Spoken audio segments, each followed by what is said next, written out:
A lot of people have had tipping guilt, where they feel obligated to tip, that pressure, even if you don't think you need to, like at the coffee shop or when you're picking up your to-go order. You sometimes see tip jars on the counters these days, but a lot of people are using the credit card kiosks and they flip it around to you at the counter. And it's like, oh, I'm supposed to tip you right now? Maybe I don't like your service. Some people feel like it's awkward, but some are calling it tip creeping.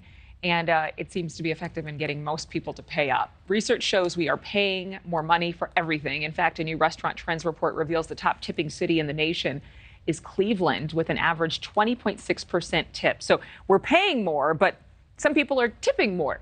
And a tipping culture survey says 73% of U.S. tips, wait, hold on, I can say that sentence correctly.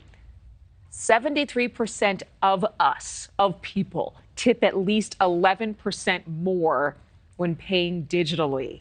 Probably because they feel forced to, or because there's already a pre-assigned fee.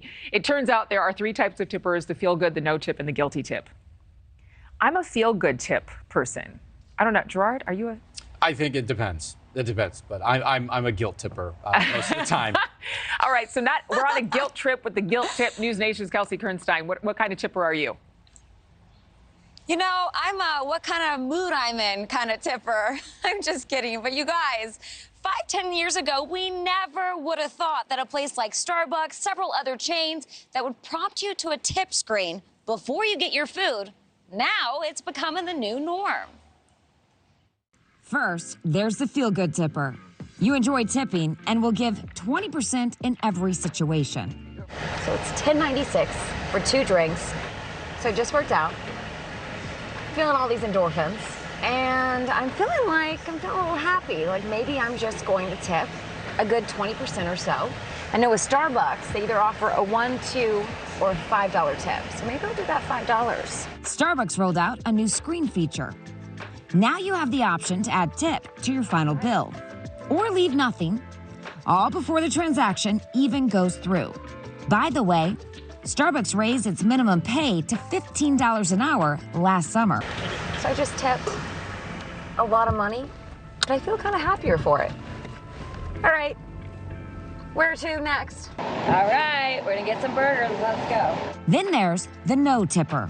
You feel like you paid for your food and you aren't being served, so the price is the price. Think fast food restaurants. Oh my gosh. I'm doing this all on a kiosk, and it's asking me to tip. It's kind of frustrating because I kind of feel like I have to, but I'm definitely not going to. Then there's the guilt tipper.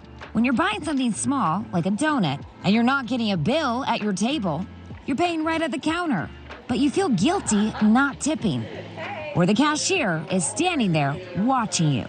I don't want to tip. I mean, it's already $25. Whatever your preference is. Okay. I'm going to go ahead and give you 15%. So I ordered 1 entree, 2 sides. That was $25. And you saw me get asked if I should tip, and I kind of felt guilted into tipping. Of course, what you tip is totally up to you. But if you are getting great service and someone is going the extra mile, it's nice to show them some love. Now, if you're paying with cash, you will not be prompted to that tip screen, but typically you'll see a pretty big tip jar staring right at you. Adrienne. And it's easy to ignore a tip jar. It's less easy to ignore that kiosk. Thank you so much, Kelsey. I know we're going to be asking. Isn't that the truth? Yeah. Thank you for watching. Go to newsnationnow.com to find NewsNation on your television provider. And don't forget to click the red subscribe button below to get more of NewsNation's fact-driven, unbiased coverage.